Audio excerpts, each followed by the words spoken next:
জঙ্গলে সার্ভাইভ করার সময় টিস্যু এবং শ্যাম্পু দিয়ে একটা এক্সপেরিমেন্ট শুনুন। প্রথমে একটা টিস্যু এমনভাবে বিছিয়ে দিয়ে একটা শ্যাম্পু ছিঁড়ে নিয়ে টিস্যুর উপর সুন্দর করে বিছিয়ে দিন। দিয়ে দেওয়া হয়ে গেলে আরেকটা টিস্যু নিয়ে এর উপরে দিয়ে রোদে শুকাতে দেওয়া পর্যন্ত, শুকানো হওয়া পর্যন্ত অপেক্ষা করুন। হয়ে গেলে এগুলো এমনভাবে চুকি চুকি করে কেটে নিব। কাটা হয়ে গেলে এগুলো এমনভাবে নিয়ে লুঙ্গির প্যাচ বা পকেটে এমনভাবে রেখে রাখবো। যখন আমাদের প্রয়োজন হবে তখন এগুলো বের করে হাত ধোয়ার কাজে ব্যবহার করবো।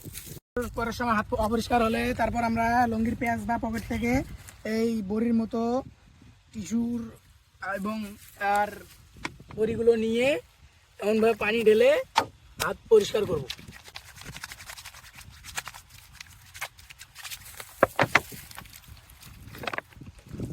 দেখেন বন্ধুরা, খুব সুন্দর আমার হাত পরিষ্কার হয়েছে। একটা সাবস্ক্রাইব প্লিজ।